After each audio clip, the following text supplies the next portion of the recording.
nongeye mbahaye ikaze mwebwe mukurikira ibiganiro ku Muringa TV, ibiganiro bitandukanye bigenda bigufasha mu ntekerezo, mu bikorwa ndetse no ku buzima by'umwihariko, ariko kugira ngo ugire ubuzima buzira umuze. Rero nagiye mbabwira ibintu byinshi, none ngiye kubwira utuntu tworoshye none dushobora kugufasha. Ariko uyu munsi tugiye kurebera hamwe abantu benshi bari gushaka kubyibuha bisa neza, ubona umuntu asa neza. Nyine abantu benshi banatekereza ko kubyibuha nyine bigaragaza umuntu ufite ubuzima buzira umuze, ariko nanone hari ikintu abantu bagomba kwitondera cyane.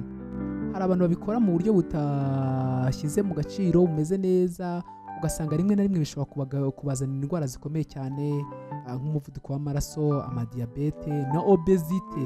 Biri kugaragara ko muri iyi si abantu benshi by'umwihariko mu bihugu biteye imbere bari kugenda bicwa n'indwara zikomotse mu kurya cyane no kurya nabi biturutse mu kubyibuha birenze, ugasanga ibintu byatangiye kugorana cyane.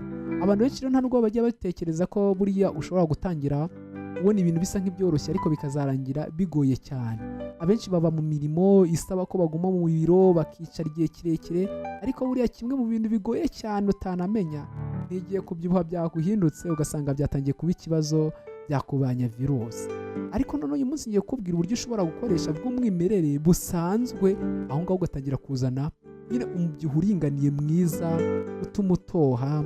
Hari ukuntu bajya bavuga ngo umuntu ngo yanyoye inka, ugasanga umuntu arabyibushye asa neza ari kuyaga, ariko nanone ntabwo ari umuntu nyine bigaragara nk'aho umuntu yumva ukuntu hari nk'ukuntu uhura n'umuntu ukumva arakubwiye ngo ariko ngo warabyibushye, wagira ngo hari inshinge witeje. Abantu benshi bari kujya hari inshinge biteza, cyangwa wenda ngo mu buryo mu mwanda runaka abakora ibintu by'amajimunistike usanga yariteje cyangwa aranga amaproteine arya cyangwa ibindi bintu kugira ngo abyibuhe. Ibi bintu rero ni bibi, biba bisa nk'aho ni nko gutungura igipirizo ugahita ugihuhamo ugahita ucyuzuza cyane, hari igihe gishobora no kuguturikana. Ariko iyo ugihuhamo gake gake mu buryo bugeze, ugenda umenya uko kizamuka n'ingano yacyo. No kubyibuha rero rimwe na rimwe ushatse uburyo bwiza bw'umwimerere bwo kubaho ukajya urya neza, bituma ubyibuha neza kandi ukazana umubiri mwiza ugaragarira amaso, ariko nawe ufite n'ubuzima, atari ukuvuga ngo nyine usa nk'uri gushimisha abandi. Cyangwa ugasanga hari n'ukuntu abantu babyibuha ugasanga hari nk'igice cy'umubiri cyabyibushye, ibindi ntibyabyibushye, ukavuga ati ibi bintu ni ibiki noneho. Nibyo rero tugiye kurebera hamwe ukuntu wabyibuha neza cyangwa se wagira ubuzima bwiza. Hari ibintu bigera kuri 3 nkubwira wakoresha noneho, nta nubwo ndakubwira ibintu byinshi. Abantu benshi batekereza wenda ko kubyibuha bigiye gutuma atangira kujya arya ibi bintu by'amabaga nyine, ibintu byo muri resitora bya ruzungu.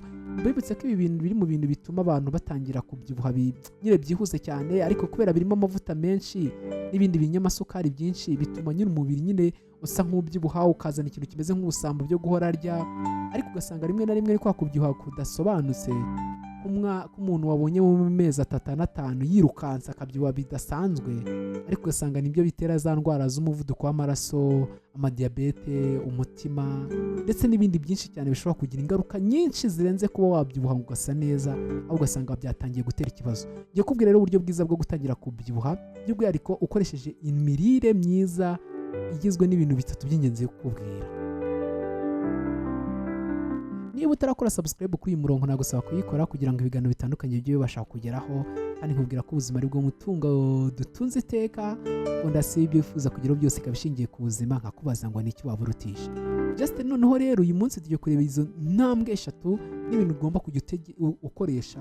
Bikoresha mu gihe cy'amezi 3, nuba nta mpinduka wari wabona uzabona ko yewe ntabwo bizashoboka, ahubwo wowe ubikoresheje mu buryo bwiza kandi ukabikoresha mu gihe nkubwiye cy'amezi guhera ku kwezi kumwe, amezi 2, 3. Abahanga nk'uko babitangaza ni ibintu by'ibanze kandi by'ingenzi cyane, byagufasha kugira ubuzima buzira umuze kandi ukaba usa neza ukanabyibuha, ariko atari bya bindi birengereye.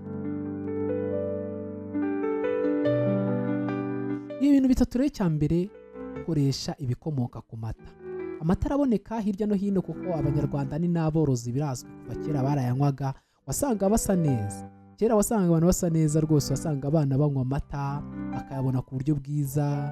Hari n'uburyo runaka ibintu byinshi byakomokaga ku mata barabigiraga, ugasanga barya amavuta y'inka, ugasanga bakoresha inyama z'inka. Ibintu byinshi bikomoka ku mata byarakoreshwaga. Rero niba ushaka kubyibuha rero mu buryo bwiza, tangira gukoresha ibintu bikomoka ku mata. Buriya amata afite intungamubiri ntakubwira ngo ntondore, kwa kundi tujya tubivuga mu kiganiro cyacu ngo harimo ngo vitamini iyi ngiyi, ngo amakarbohydrate, ngo harimo ngo iki. No, ndaza kukubwira noneho ku kintu nyirizina ku buryo watangira kubyikorera noneho bitagiye muri bya bindi ngo uragenda usoma ngo ingingo n'izi ngizi. Gerageza mu bintu byose ukoresha amata ajya abonekamo niba ushaka kubyibuha. Amata ushobora kuyakoresha mu buryo ubwo ari bwo bwose cyangwa ibikomoka ku mata byose. Niba utabonye uburyo wabona agashyushyu, ugerageza ubone n'ikivuguto, ariko ku buryo amafunguro yawe amenshi amata aba arimo. Sinzi niba warigeze ukunda gukoresha amata, uzumve amata niyo uyanyoye bisanzwe wumva uhise ugira ireme nyine mu mubiri, ukumva nyine usa nkaho wagira ngo uhise ushira inzara. Birumvikanisha nyine amata afite intungamubiri z'ibanze z'ingenzi zose ku buryo nyine umubiri wumva ko unyuzwe. Rero iyo ukunze kurya ibiryo ukajya ushyiraho amata, burya ibiryo byinshi wagenda urya ugashyiraho amata ni ikintu cy'ingenzi cyane. Ibi bikomoka ku mata cyangwa ibintu byose bifite aho bihuriye n'amata bifite intungamubiri utabasha gusobanura. Ubwo rero harimo kuba wakoresha amata, hari n'ukuntu n'umwana wawe ushaka wenda ko abyibuha cyangwa ko agira ubuzima bwiza mu buryo bugaragara, ugasanga wenda rimwe na rimwe afite aleriji yo kudakunda amata. Hari ibindi bintu burya bikomoka mu mata, nk'urugero wari uzi ko cyangwa urabizi nanone yawurute burya nayo ni amata. Ni amata yongeyemo isukari akaba yahindurirwa ibara cyangwa uburyo bumwe cyangwa ubundi. Rero ibikomoka ku mata ni ikintu cy'ingenzi cyane. Ubwo urumva rero ushobora kunywa ka yawurute, ushobora kunywa amata, agashyushyu, ikivuguto ndetse n'ibindi.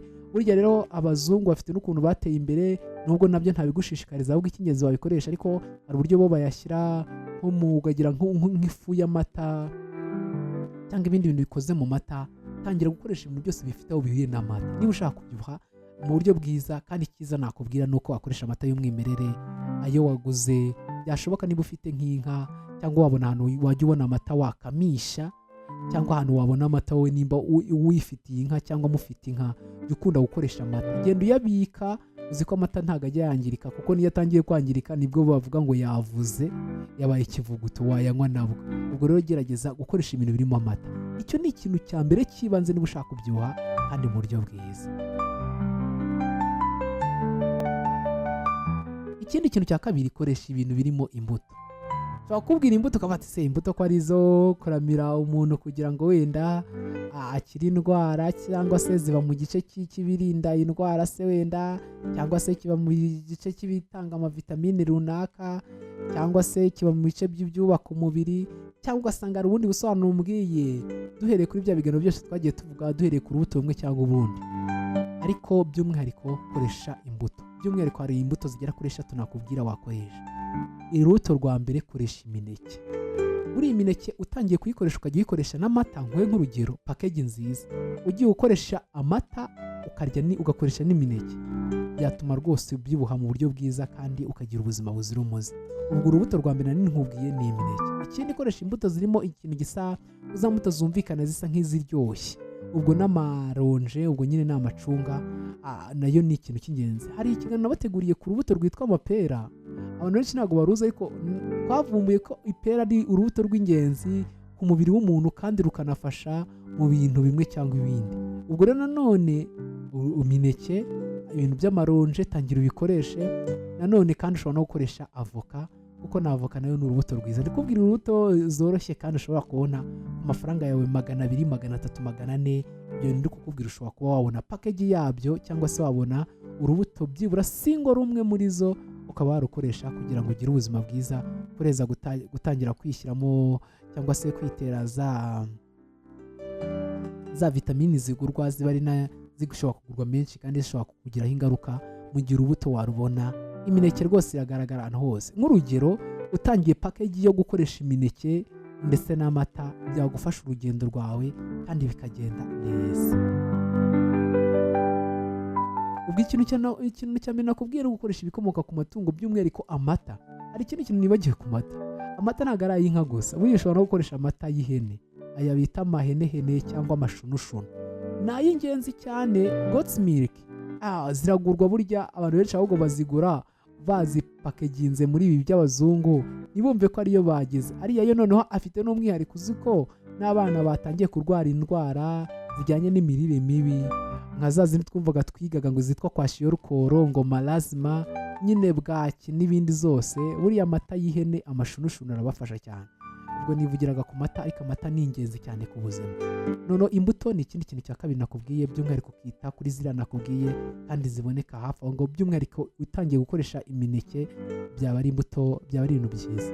ikindi kintu nanone nakubwira, tangira gukoresha ibikomoka ku matungo. Ibikomoka ku matungo ubwo n'amagi arimo, no kurya inyama niba byagushobokeye.